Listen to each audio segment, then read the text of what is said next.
Well, good afternoon, everyone, and a warm welcome to our latest Edas conversation session, which looks to build on the COVID events we ran last year, shifting the dialogue now to net zero and the implications for our future economy. Today, we'll share the work we've done so far on creating a new strategy for Edas and the themes we aim to focus on over the next 3 years. We'd like your feedback on this work so far, and so we've included time for comments and questions towards the end of this hour. But during the session, we'd really appreciate it if you use the chat box in the usual manner so we can actually see the kinds of things you want to ask us and potentially discuss. To begin, for those of you who don't know me, my name is Liz McEntee and I'm Chair of Edas, and I'll be hosting today's session with my colleague and Edas Vice Chair, Charlie Woods. I'm delighted to be joined by a number of excellent contributors this afternoon. Stuart Black from Highlands and Islands Enterprise, Andrea Glass from Skills Development Scotland, and Ewan Mearns from Scottish Enterprise. And I'll introduce each in turn as we come to their part of the agenda. But first, I want to start by sharing the thinking of our board in recent months and the proposed direction of travel for Edas and that we're looking to take over the next 3 years. For the last 2 decades, Edas has been the main membership body that supports and represents those working in and contributing to economic development in Scotland. We have over 3,000 members across the country, and we have developed a trusted reputation for delivering high quality events and spaces for dialogue, which attract academics and expert speakers, policy briefings, knowledge sharing, and practitioner-led community of practice networks, and university-level CPD courses and learning opportunities. All of these exist to support the needs of the economic development community and are the foundation of what Edas offers to its membership base every year. Now, when I became chair a year ago, I had absolutely no idea, like all of you here, about what was about to hit us. Having been an organisation that ran face-to-face events in a very public and engaging way, we faced a sudden and immediate move to online delivery as a result of the COVID-19 pandemic. Like so many organisations, we had to put strategic planning on hold as we sought to navigate the shock of this new COVID-dominated world and to begin to understand its impact on Scotland's economy, people and places. It's not been without challenge, but I have to thank the tremendous efforts of the Edas board and the staff team for helping this transition to take place relatively seamlessly, although I think Alison and Elaine might disagree with that. However, and in fact, with a number of benefits that we don't want to lose. For example, we're now reaching far more people. As you can see, people are still coming into the room as we speak, working in economic development across a much wider Scottish geographic base than we did before March 2020. Virtual events like this allow for attendees in the hundreds. And whilst the opportunity for interaction, networking, informality and relationship building is clearly not the same, I think we're all now becoming used to this way of working and engaging. And it will be the norm for the foreseeable future, with potentially a hybrid of face-to-face and online in the longer term, as soon as it's safe to do so. Understandably, we delayed the creation of a new strategy last year and simply sought to steady the ship during an unprecedented time. But following our AGM in December, and with 3 new directors now in place, I've been working with the board and the team since January to form a future vision and strategy for the next 3 years. Whilst our core purpose remains largely the same, the world we occupy has changed considerably since we last did this in 2017. And so we know that our new strategy needs to reflect this. With COVID-19 still dominating public policy planning for the foreseeable future, many sectors, travel, tourism, hospitality and personal services, temporarily shut down and many SMEs struggling to survive in the aftermath, plus Brexit now a reality beyond the initial teething phase, the full impact and fallout on Scotland's economy and employment levels is still to be felt, but clearly there are massive challenges ahead.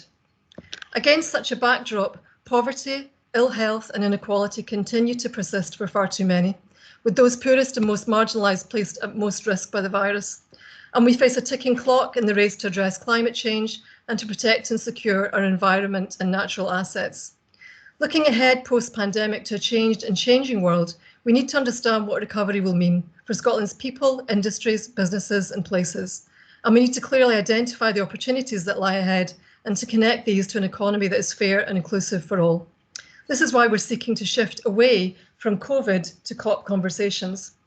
Health is a dominant public policy issue, and our post-COVID response are clearly not going away anytime soon, especially with an ageing population. And Edas will continue to look at what this means for our economy in the years ahead. But climate change represents an enormous challenge and priority for Scotland and the world in the years ahead. The future of our environment and of future generations depends on the decisions made by global governments now and actions taken across the next 2 decades. As we know, Scotland has a target of reducing the emission of greenhouse gases to net zero by 2045, with a series of interim targets in the years before this. The environmental agenda represents an unprecedented opportunity for the creation of new green jobs and industries and a radical transformation of Scotland's economy. The Scottish Government's climate change plan update and recent work of the Vacant and Derelict Land Task Force will provide opportunities to meet climate change targets and promote the health and well-being and resilience of communities. And the COP26 conference in Glasgow in November 2021 also offers a major focal point for Edas to deliver events and discussion on climate change and our future economy with key experts, partners and members. Our speakers today will begin our conversations about the possibilities and practicalities of what lies ahead. One thing we're clear on here at Edas: the importance of economic development as a profession in shaping what lies ahead in a complex landscape has never been more important and potentially exciting. It will mean shifting thinking, working in different ways with new partners and breaking down silos. In a time of stretched resources and competing priorities, it will also mean collaboration, creativity, and the sharing of assets, financial, physical and intellectual, to ensure we maximise the talents and contributions of the many who play a role in economic development, even where that's not self-identified. So whilst we're keeping our core purpose, where Edas exists to ensure that those tasked with supporting Scotland's economic recovery, the strategists and planners, as well as the frontline practitioners, have the information, tools, connections and conversations places to have impact and make the difference that's needed, we also recognise that this community is widening. In leading this organisation over the next 3 years, I'm looking for Edas to promote partnerships and learning across all sectors, public, private and third, to ensure the ideas, talents and assets of all who are key to creating a thriving economy are connected, so we support well-being and prosperity for Scotland's people, communities and environment. Whilst the public sector will of course remain at the heart of our membership, we will seek to broaden our base and our collaborations. The road ahead may be challenging, but it also represents a huge opportunity to create something better economically for our people, our country and our planet. Indeed, our proposed new vision encompasses this, whilst we work to support a Scotland that has a healthy and prosperous economy, and which brings economic, social and environmental well-being to all of its people and communities. In terms of our purpose, we aim to be an agent of change, facilitating a substantial improvement in the effectiveness of economic development activity in Scotland through raising the knowledge, skills and networks of those involved in all aspects of economic development. The strategic priorities that we've identified reflect this vision and purpose, as well as the environment and context facing Scotland over the next 3 years. As a board, we held 2 strategy days at the beginning of the year, and from this we agreed this vision and purpose and identified 3 key themes: people, planet and place. These broad themes aim to ensure we have a comprehensive and flexible programme that can adapt to the emerging economic development context post-COVID and Brexit over the next 3 years. So having set the scene now, I'd like to hand over to my colleague Charlie to take us through in a bit more detail these priority themes as we see them so far. Okay, so over to you, Charlie. I think we've got a diagram for this. Thanks, Liz. Yes. So there should be a chart coming up very shortly. Hello, everybody. Which will aims to summarise the main elements of the plan. And as Liz says, we welcome some feedback on this. There you go. There's a one page to try and summarise where we are, and this is very much in draft form still. So as Liz says, we welcome feedback. Overall goal, as Liz has mentioned, is to help our members through their various activities to develop a prosperous economy which is focused on increased well-being. We like a little bit of an alliteration, so the main themes are around people, planet and place, as Liz has mentioned, and that wee diagram of circles is intended to suggest that there is a strong interrelationship between all three of these themes. As far as the people side of things is concerned, we will continue to focus and build on the lessons of more inclusive development, with things like community wealth building and looking at fair work, but also beginning to look at those that have been perhaps most hardest hit by the pandemic, such as young people. Under the planet theme, we're going to be looking to help members make the recovery as sustainable as possible as we try to move towards net zero and through a just transition, and reducing resource use and waste, while valuing nature more properly, both in terms of its inputs and its intrinsic value, very much building on the recent Dasgupta report on that, and recognizing the role that we'll have to play in building resilience as well. And the third P around place is very much where a lot of the action and a lot of the integration of action comes together to try and make sure it's as efficient and as effective as possible, and recognizing the very different potential the different types of places have to play. So those are the three broad themes we're aiming to focus on. Underneath those, or enabling those, will be things like innovation, skills, and sources of finance, and mobilizing finance. So that's very much going to be part of that. And we will also always have an eye open for helping people respond to the macro challenges, such as the recovery from COVID and Brexit. We aim to be as forward-looking as possible, to try and help members increase understanding, to promote collaboration, to very much operationalize policy and share lessons, and try and then provide some opportunity for feedback back to policymakers, feedback from practice, and continue to build the capacity and skills of our members. So that's the broad approach that we will continue to try and pursue. And as far as activities are concerned, some similar areas of activity, building on the communities of practice idea that we've had with inclusive growth, and looking to develop a net zero community of practice as well. As Liz has mentioned, moving the COVID conversation, we found the conversations, I think, quite a helpful way of engaging with people, particularly in this online environment, moving them from the COVID focus to the COP focus, continuing to look at a series of events, and there's some examples listed there of things that we're working on at the moment, such as the Brexit and Beyond event, which will look at implications for trade and future for structural funds and the like.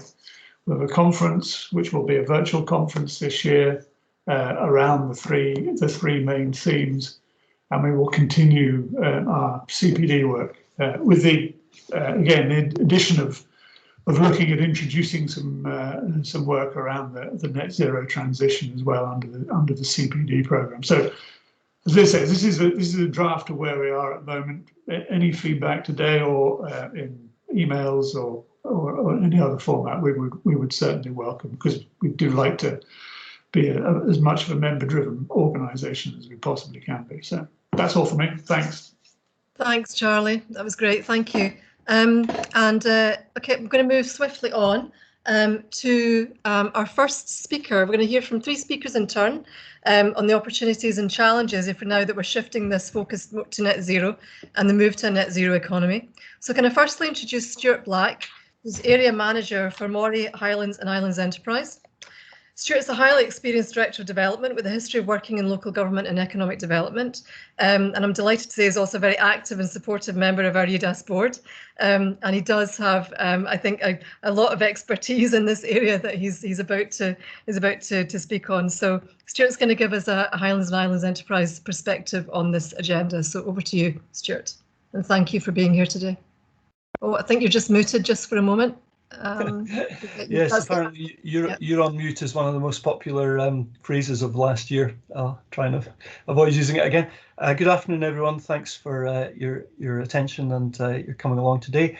I've actually got a short film to show you about some of the things that Highlands and Islands Enterprise is doing around this space. So we've got one film, just a broad introduction to HI's activity. HI is obviously the sister agency of Scottish Enterprise and South of Scotland Enterprise, covering the north and west of Scotland.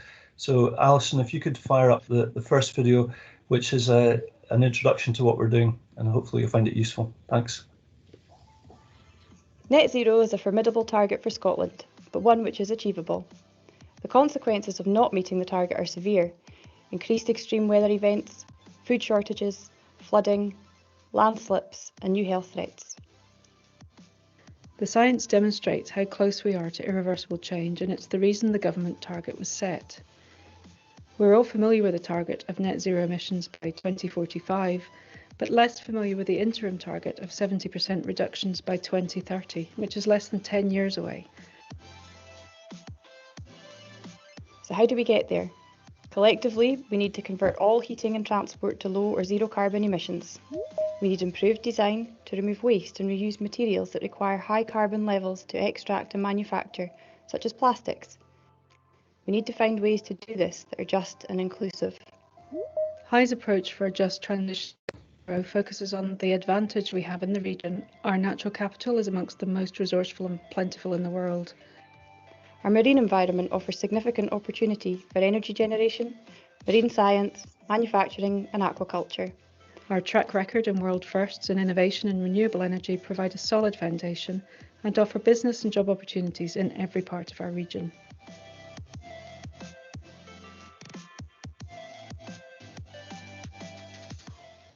With partners in assisting other sectors to decarbonise. The food and drink, tourism, construction and transport sectors' commitments offer real potential for the region's supply chain. Particularly innovative is the opportunity to support a shift to zero-emission aviation. Our region has the basis for a globally competitive ecotourism market, a zero-carbon destination. The importance of land management is also vital, reframing the way communities and businesses extract value from the land. And our staff are critical in innovating and finding the route through this transition. We are training around 40 staff on the science, the policy, the imperative and the solutions to net zero. As our trained climate champions apply this learning, we will discover new ways of supporting the transition across the region. We're delivering on the green recovery this year with a series of small projects for the £2 million Islands Green Recovery Programme. We anticipate this programme will lead the way for much larger investments in the future. Although we're facing unprecedented change in our lifestyles, the need for a focus on net zero and the green recovery is unambiguous. HI is here to help you identify how to adapt to new ways of doing business and improving the places we each live and work, in a way that is leading a green recovery and a net zero future.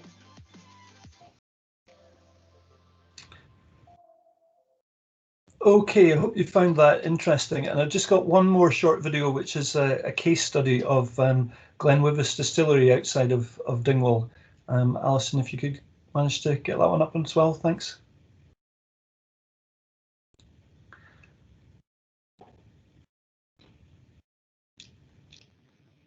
This is a community-owned distillery on the outskirts of Dingwall in Ross-shire. The distillery was opened in 2017, but the roots of distilling in the area go back to the 1600s.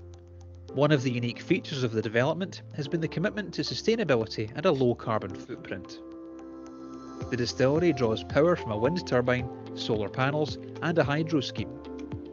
Production is powered by steam from a biomass boiler using locally sourced wood chips, and throughout the process heat exchangers are used to make the most of residual heat at different stages. Even the spent grain is used as animal feed on the nearby farm, reducing the impact of additional transportation costs and emissions. The Glenwivis ethos of built on history, powered by nature, neatly sums up the part this business is playing to reduce carbon emissions and build a sustainable future.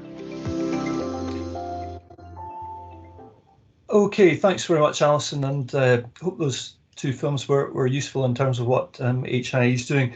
Just to say, we've got quite a history of helping in this space. I was involved back in around 2000 in setting up the Community Energy Unit, which transitioned out of HI. But that unit was focused on encouraging communities to shift from mostly oil-fired heating into things like wood chip, solar panels and so on. So we have been active in this net zero space for over 2 decades now. Within Moray, where I work, Murray's about 100,000 people. It's between Aberdeen and Inverness in the northeast of Scotland, famous for distilleries, for companies like Baxter's and Walker's Shortbread, Johnson's of Elgin. So quite a lot of manufacturing actually in Moray. So our role within Highlands and Islands Enterprise is to try and support this transition to net zero. Within Moray, we do have a number of exemplar companies. We've got Scotland's only manufacturer of solar panels, AES Solar, and we work closely with them. We also have the Fintorn Foundation. Some of you might be aware of the Fintorn Foundation, set up in the 60s in a village on the northeast coast. And some interesting businesses have come out of the Fintorn Foundation, such as Biomatrix, who are a water management company. We have a number of social enterprises that we're working with as well. We have Moray Wastebusters, who are into recycling a lot of domestic goods that are then refurbished, white goods in particular. And we also have a company, Reboot, that I was involved with at Highland Council, and they took all of the old IT equipment from the council, refurbished it and passed it on to others to use. Within High, we're working closely with Zero Waste Scotland, who provide advice and support to small and medium-sized companies and also have access to a loan fund. Locally within Moray, we're involved with an Energising Moray project, which is a local low-carbon hub, and we're helping support that development. It'll encourage communities to get active in the low-carbon area. Just one small aside, one of my colleagues, Kerry, I think is at the meeting today. She's been keeping track of the mileage we've saved, and with 10 or 11 staff in the office in Forest, we've actually, between us, by working from home, we've saved 57,000 miles of vehicle travel over the past year, and that's on commuting alone. So on that, that's around 15 tonnes of carbon. I'm sure we could all do something similar actually as individuals to work out how much less we've travelled over the past year. We're also working closely with colleagues to reduce the impact of our own buildings. We're looking to transition our buildings to much more energy efficient use and reducing our carbon footprint through fuel use, shifting to green electricity. The film mentioned the climate change champions, and we've got 40 of those, so that's more than 10% of our staff are being trained as climate change champions. Next year coming, we're having an £800,000 Green Jobs Fund in HIE. I think that's mirrored by SOSI and Scottish Enterprise as well, and that'll be particularly to support low carbon jobs. We're also active in the hydrogen space, and I saw David Grimshaws joined the meeting as well. David's from Bavaria, and building links between Scotland and Bavaria, where there's significant expertise in hydrogen, particularly around the whisky industry, is important as well. So I guess the main point in my talk is that there's a lot of activity happening in the Highlands and Islands. Policy does matter; it shapes the way that things will change. But the main challenge for us is how to support businesses and communities to make that transition, and particularly the 70% reduction by 2030. That means year on year, 7 or 8% every year carbon saving. That's quite a significant ask to get to that 70% by 2030. So I look forward to hearing what colleagues are doing about this as well. So thanks for your attention. Thank you. Thanks a lot, Stuart. That was really good, really interesting. I think it really, brought to life this particular subject area, and also I think it really interesting the way you're not just describing what your agency is doing in terms of supporting, businesses and communities in this regard, but also what you're doing in terms of leading by example as an agency, as an organisation, and both are actually really important, aren't they? I suppose maybe just a very quick question before we move on to Andrea. I'm just curious, those targets are really, really challenging. How confident do you feel right now about even the 70% for 2030? Yeah, yeah, it is a really big challenge. I think the need to shift, particularly domestic heating, but also for industry. I mean, Murray's whisky distilleries produce a lot of carbon, as does the RAF actually. So locally, the two big sectors that have a challenge are particularly the whisky industry, the RAF. I think the council's got a really good climate change strategy here, but as someone in the council mentioned, their emissions are only something like 4%. So the public sector's emissions are significant, but it's business, industry, it's all of the way we heat our homes, all of that's got to change very rapidly. The good news is there should be a lot of jobs in this, but it needs to happen quickly. Yeah. Okay. All right. Thanks, Stuart. That was great. Okay, so just moving on now, because I do need to watch the time. We have Andrea Glass. I'm delighted to welcome you, Andrea. Andrea is Head of Skills Planning and Enabling Sectors at Skills Development Scotland. She leads a team of 5 regional skills planning leads and the key sector managers in tourism, food and drink, creative industries, health and social care, and the rural economy. Gosh, that's a big agenda, Andrea. and net zero, part of all of this is too. She joined Skills Development Scotland in November 2015 as the Regional Skills Planning Lead for the southwest of Scotland. But I think many of you in the audience today will know Andrea previously as Senior Research Fellow and Deputy Director in Training at the Training and Employment Research Unit at Glasgow University.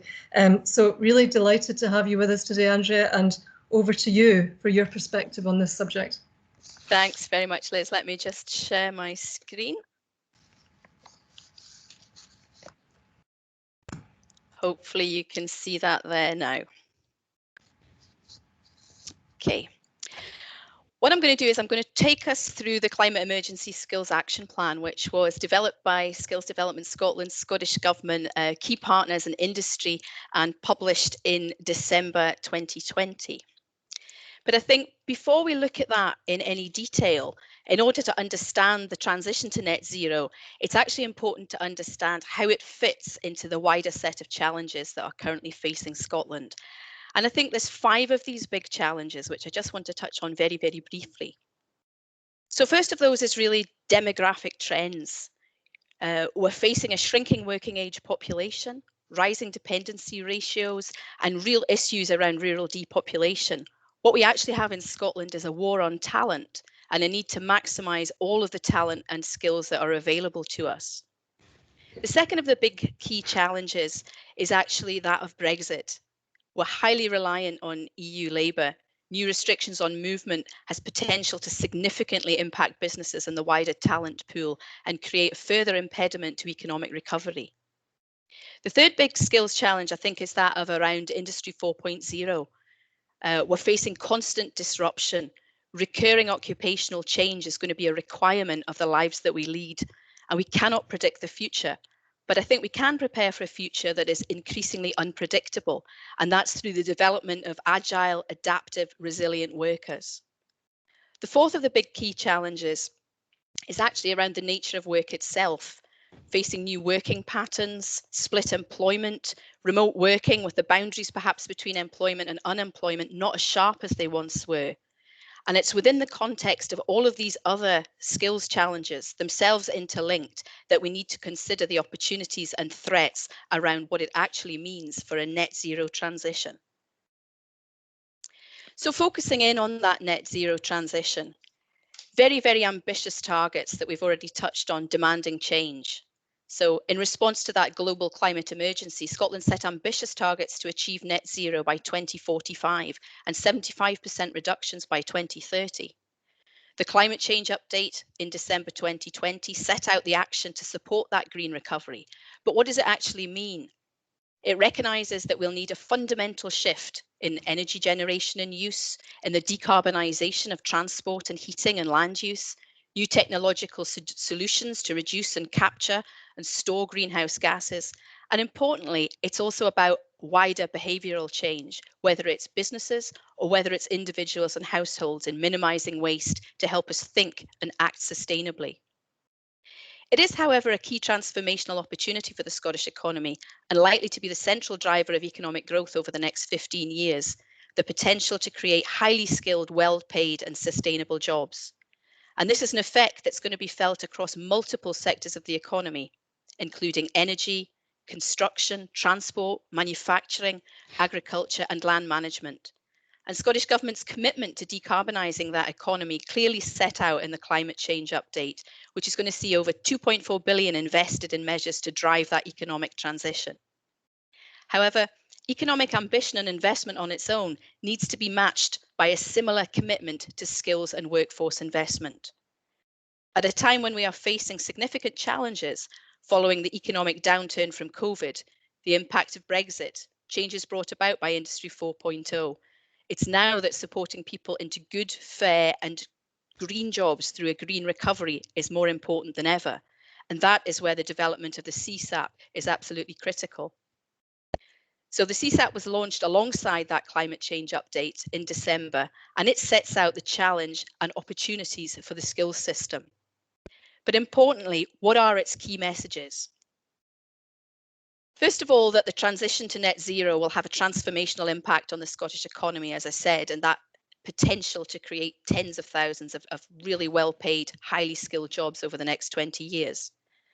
But the challenge is it's going to be a significant disruptor. It's going to change the way we work and interact and the skills that we actually need. And it's critical that we achieve this within the context of a just transition, and a transition that should be considered both in terms of people and place. For people, we have an opportunity to narrow labour market inequalities. And from a place perspective, a need to recognise that a one-size-fits-all approach to skills development won't actually work. To be able to seize this opportunity, we're going to require concerted and coordinated action right across government, central government, local government, government agencies, industry, education and funding agencies, developing the young workforce and schools. There is no one part of the skills system that will be able to address the challenges and opportunities that we're facing. It's also something of a longer term commitment that's required. The transition to net zero is going to take long-term commitment, 10 years, 20 years, 30 years, but it's also a pressing need to act now. And I'll highlight some of the early implementation priorities as I approach the end of this particular piece. Predicting the future is going to be very, very challenging. And we need to have very strong evidence on where the skills for change will be required. We need to understand skills demand and to have greater flexibility and agility to respond to change, both as individuals, but also as the skills system, to ensure that we're able to respond in a coherent and timely manner. And perhaps the last of the key messages around the need for tailored approaches. This means understanding the characteristics of local and regional economies and the key players engaged in affecting change. The CSAP identifies 6 big skill priorities, which are going to be needed to support the development of the skills across 3 categories of green jobs. And those categories are new and emerging jobs, which are directly related to the transition to net zero. So that's jobs like hydrogen cell technicians and perhaps urban miners. And I think there's probably a prize for anybody that can put in the sidebar what an urban miner is, but apparently very, very key if we're looking at new and emerging exciting jobs brought about by the transition. Secondly, it's about the jobs affected by the transition to net zero that are now requiring enhanced skills or competencies, such as architects that will now need to work with new materials or regulations. And thirdly, it's about existing jobs that we're going to need in greater numbers, not about new skills and competencies, but we'll need more of them because of the things that transition to net zero is demanding, loft insulators or plumbers to deliver on the targets for energy efficiency. So those big 6 priority areas that each have a skills focus to support those green jobs are around supporting that green labour market recovery from COVID, about us building a better understanding and evidence of future skill needs so that we can support the transition effectively, about ensuring that we have a pipeline of talent, developing that future workforce for the transition to net zero, about driving awareness and action to support reskilling and upskilling within the workforce to allow us to be able to transition effectively. And as I mentioned previously, ensuring fairness and inclusion in the skills system as part of a just transition. And perhaps most critically of all, taking a collaborative approach to ensuring a skills system responsive to changing demands. So just finally, thinking about what are the next steps. We're currently working with Scottish Government colleagues on moving the CSAP from a very well-received strategy to an operational reality. This is an agenda where fine words are not enough. So our early implementation priorities are around establishing a cross-sectoral industry leadership group to articulate the route and the timing to net zero, and the implementation steering group that will sit under that to drive action. The key priorities in terms of an implementation plan, which will focus on the key priorities over the next 3 years, will include inspiring and engaging young people, whether that's work in schools around climate education, working with developing young workforce, or many of the programs such as the Apprenticeship Challenge of Fuel Change, or working with our own My World of Work Green Jobs. Secondly, a national Green Jobs Workforce Academy, which will have a number of components to it around skills assessments and online workforce academy and support for upskilling and reskilling through the National Transition Training Fund. It'll also be about aligning provision behind the needs of net zero. We need an assessment of existing provision through looking at apprenticeship frameworks more closely and through working to develop more content around curricula. We'll be looking at deriving behaviour change through the Green Jobs Skills Hub with Zero Waste Scotland, including company best practice and leadership and management skills for net transition. And finally, we'll be focusing particularly on future insights, understanding the timing and scale of green jobs, and ensuring we're able to work with our regional partners to mobilise behind those opportunities. And beyond that, evaluating and making sure that we keep the CSAP current by the end of that 3-year period with a further implementation plan. This is not something that's once done, something we definitely have to keep working at and keeping it alive. So the CSAP is available on the SDS corporate website, and we'd encourage you to take a little bit of time to look at it in more detail and to reflect how you and your organisation can play their part in supporting its effective implementation to ensure that Scotland's individuals and businesses are able to maximise the opportunities flowing from the opportunity and the transition to net zero. So a quick trot through there, Liz, but that'll give you the background around the Climate Emergency Skills Action Plan. Andrea, that was excellent, and I think just very clearly set out, but very comprehensive in a very short period of time. The ambitions that Skills Development Scotland, has with partners for looking at this whole skills agenda. I'd like to move on now to invite our final speaker of the afternoon, Ewan Mearns, who's strategy team leader with Scottish Enterprise. Many of you will know Ewan, but he's an experienced economic development professional with 30 years experience in stimulating the sustainable growth of the Scottish economy. And his wide experience spans many aspects of economic development, including of particular relevance today, the transition to net zero and a circular economy. Again, I know from Ewan's contributions to the Edas board that he's really skilled in scenario planning, futures thinking and facilitation. He's also chair of the Scottish Futures Group currently, which represents members across those broad range of sectors, public, academic and third. So over to you, Ewan, really keen to hear what your thoughts are from the Scottish Enterprise perspective.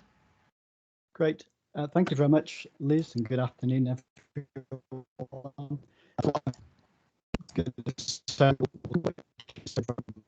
Andrea, I'll just say a little bit about the context in terms of the net zero transition, and then talk about some of the strategic and operational opportunities as well as challenges that we face as economic development practitioners. So just building on what Stuart and Andrea have said, that the nature of economic development is changing. In the context of Kate Raworth's donut model, we need to rethink what the purpose is of economic development. We've moved beyond the pursuit of economic growth for its own sake, and we're now seeing the economy as a means of ensuring that people and the planet thrive. The economy is serving people and planet. So these are big changes that we're facing. We've had a really strong focus on emissions reduction for many years, and we've touched already on the 2045 target.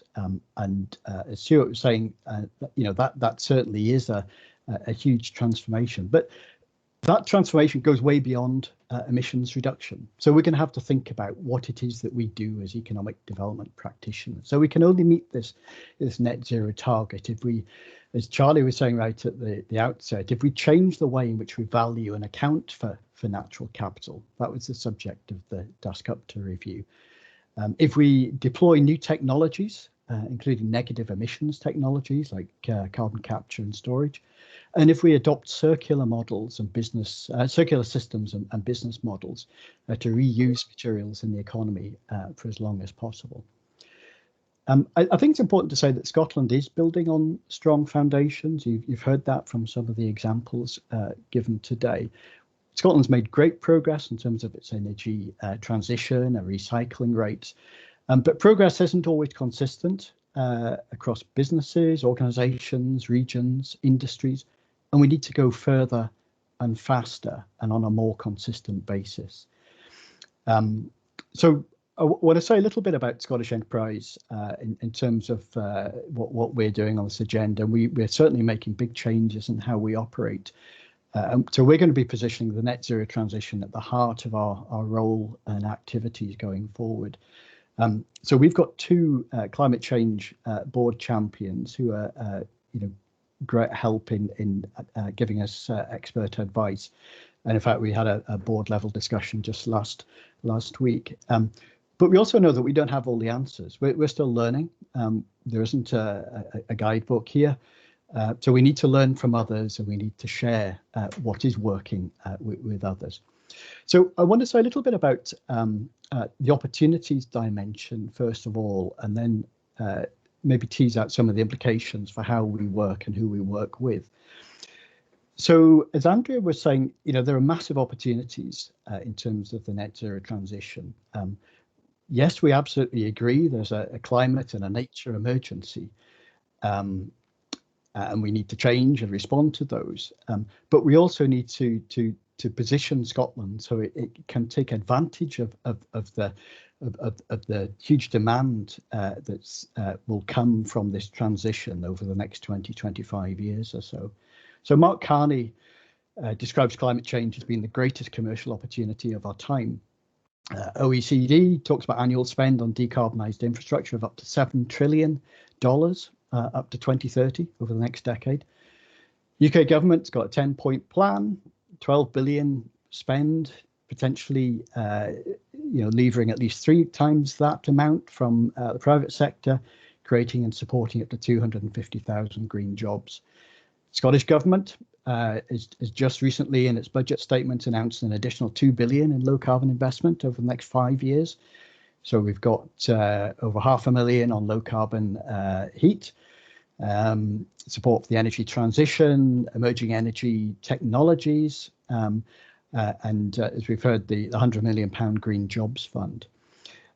So for Scottish Enterprise, what we want to do is yes, acknowledge the climate emergency, but also talk about and try to support businesses to grasp those climate opportunities.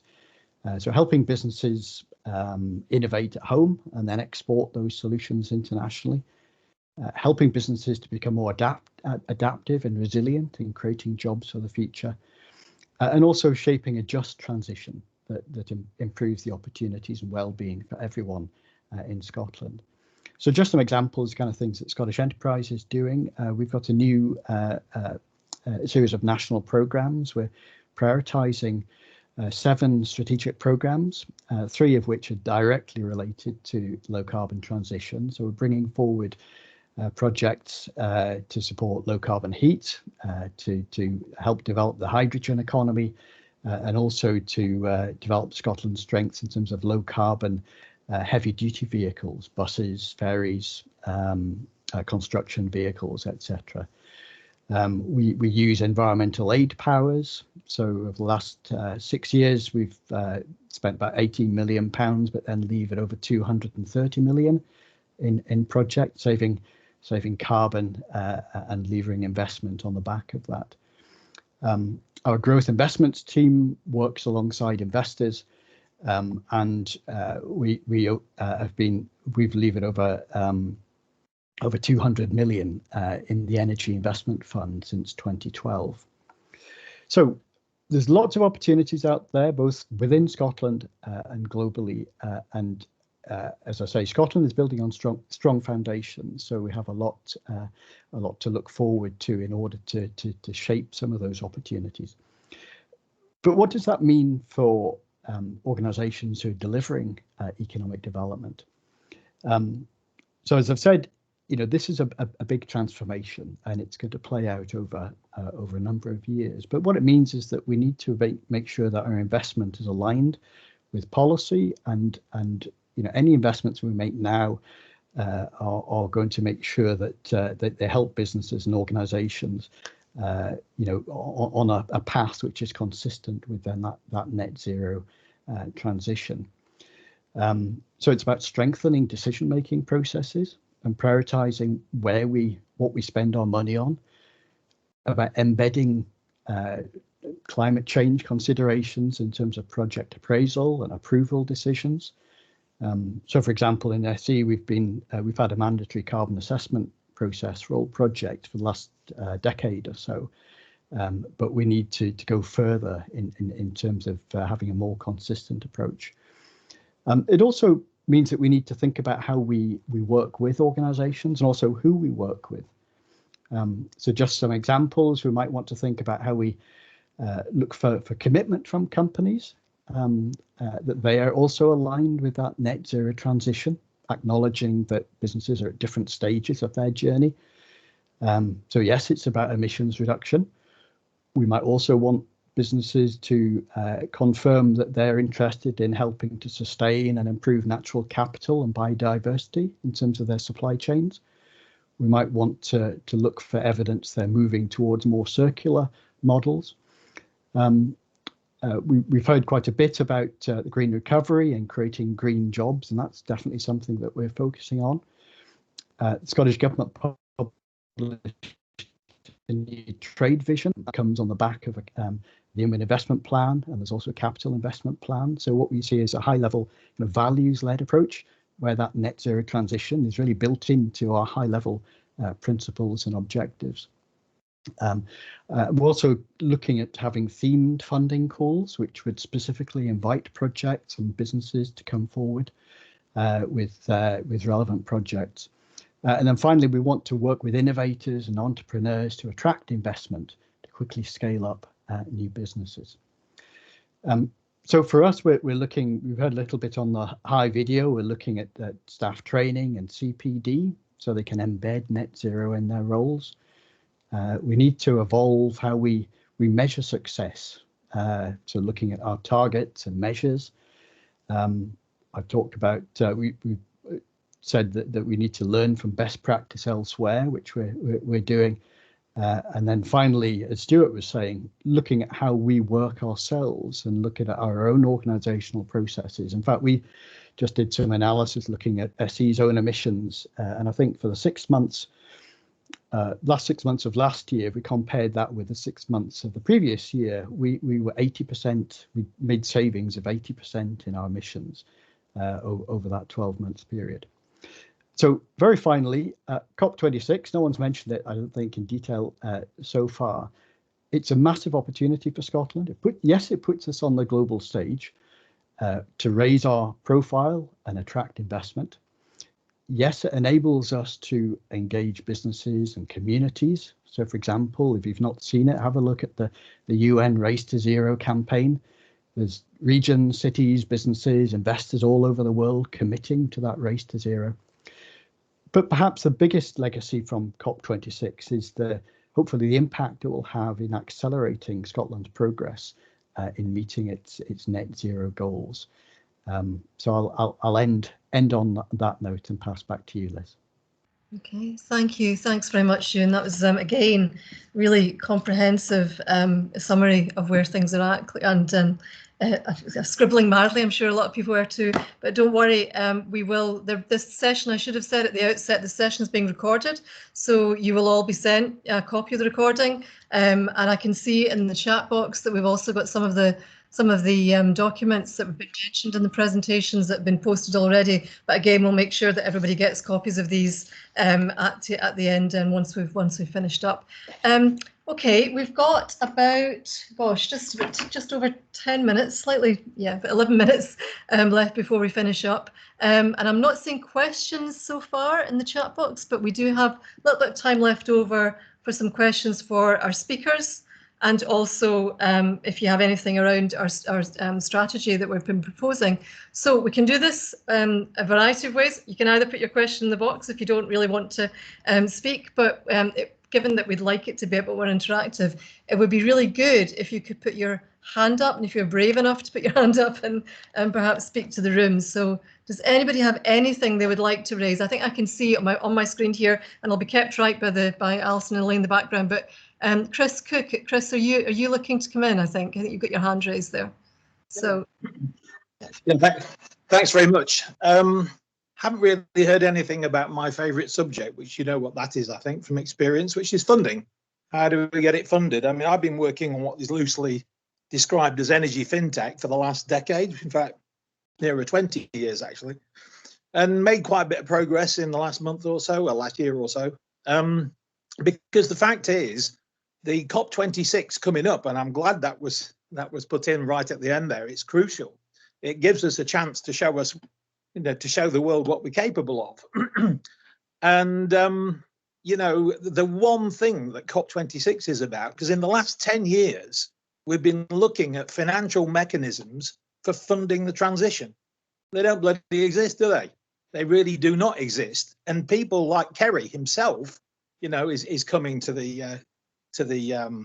COP26, and this is precisely what he was saying, that we need to have some new ideas, some new thinking about how it's done. Now, tomorrow, Sunak, is it tomorrow, the day after, he's announcing green gilts. Anybody read about green gilts? Maybe you have. I think that Scotland has an opportunity to actually start issuing their own green gilts, completely irrespective of anything to do with Westminster. Why? Because energy credits are independently valuable.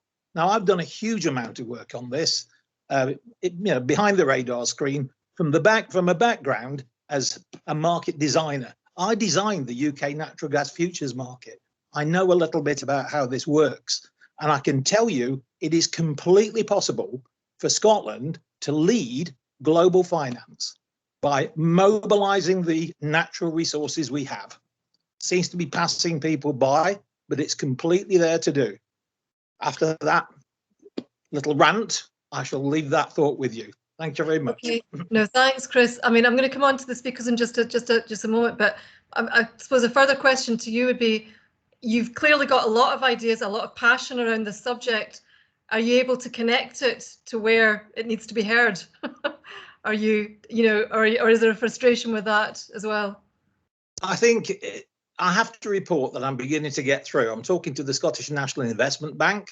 At the end, the First Minister herself directed me directly to them. This is in the context of a property project.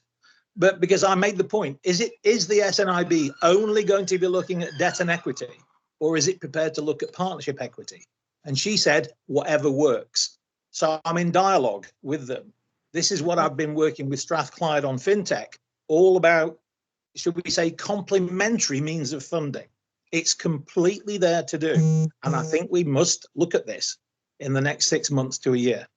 Okay, that's a point well made there, Chris. Who would like to go? Stuart, do you want to come in first? We'll do it in order of who spoke first. Yeah, just a quick thing. Yeah, I completely agree about new funding streams. One of the things that we did with community energy was we looked at how things like feed-in tariffs and others could be used to support the communities with their projects. I also think there's a good opportunity around carbon offset, which Scotland could grasp. We've got a lot of forests. Increasingly, they're community owned. If you look at other places in the world, Australia gets a lot of income from Japanese companies who pay for carbon offset. So I think that's something that we could look at. I agree, though, that new funding mechanisms are required, but also there's an interesting shift from the oil companies into this space. The Crown Estate bidding round for offshore wind was sort of held back recently, and that's because some of the prices being paid for the English offshore licenses went through the roof all of a sudden, and that's largely because people like BP were bidding for them, and the prices went shooting up. So there is big shifts in capital into this space for sure. Yeah. Okay, thanks, Stuart. Andrea, do you have any comments? Well, I suppose my interest in funding is about how we actually fund the school system, and I think just two very quick things. One really is about the existing monies that are in the system, so that's about alignment. That's about ensuring that the money we have supporting, be it apprenticeship systems and work-based learning, or the sort of more traditional routes through higher and further education, are aligned effectively to support the opportunities that are coming on stream. And the second is really about, I suppose, having the ambition and the funding to support the ambition for transitioning individuals into the jobs that we actually need. So I think it's those two things really. First of all, alignment of using the resources we've got to the most sort of the best effectiveness, and then secondly, having the ambition to be able to fund adequately where we know we need to move individuals from perhaps one sector to another. So from a funding perspective, that's my thinking. Okay, and Ewan? So just a couple of comments. There's an event, and I think it's next Tuesday, called Race to Zero, which is all about capital investment in terms of this whole agenda. First Minister's speaking, Nigel Topping and others, so check it out. I know that they are making connection with the green investment portfolio, and so that would be worth having a look at. From talking to investors and others who are kind of working on this, I know that there's no shortage of investment. So there is something about connecting supply and demand and having those investable propositions. So, for example, just on that, I was on a webinar last week on the Dasgupta review, and learned that only 3% of total green investment is focused on natural capital. So Scotland's got massive opportunities there and potential. That's something where we need to bring forward some of those opportunities and aggregate up the opportunities so that they're more attractive to investors. Okay, thanks, Ian. I am mindful of time, but I can see there's a question in the chat box. I don't see any other hands up, so I'm going to go to the chat box. And before I do, I should also say that the information on the event that you've just referred to there, Ewan, I think has just been posted by Lynn Ross, so thanks very much for that. Okay, we've got a question for you, Ewan, from Rose Bugler. I hope I'm saying that correctly. Where you mentioned targets and measures and learning from best practice. Where are you looking for in terms of that best practice? Are you able to say anything about that? Oh, sorry, you're muted, Ewan. Sorry, I'll keep this brief. So targets and measures, first of all, there's a lot going on here, and I think we can learn a lot. I mean, I think gradually we're moving towards the Sustainable Development Goals in terms of our broad approach. But I think for us, there's a lot in terms of how we capture the full impact of what we deliver. So for probably a decade or more, Scottish Enterprise has been looking at counting carbon savings on the projects that we've supported. That only counts one half of the equation, of course. So growing businesses are consuming more goods and materials are adding to that carbon budget. So we need to be understand, and we need to do a much more robust methodology for thinking about direct and indirect emissions, and that's work that we've now scheduled, and we're taking that forward. In terms of learning from others, I think we've got lots to learn, both in Scotland and globally. Organisations like Scottish Water, I think, have done a fantastic job in setting out their ambitions. Globally, we're looking at how other countries around the world are embedding a kind of values-led approach or mission-led approach to their work. Scandinavian countries, of course, Germany, New Zealand, and others. So that's what we're doing right now. And also companies, from Brewdog to Amazon, companies have set targets. They're thinking incredibly ambitiously about how they make this happen. I was on a call with Amazon a couple of weeks ago. Scale of what they're planning is just unbelievable over the next 10, 15, 20 years. Okay, thanks, Ewan. Okay, I am mindful of time. It is now hit 3:30, which is our finishing time. And I know that was a very condensed, it must have felt like a very condensed session, but that's what we're kind of aiming to do with these conversations if you've attended any of the previous events.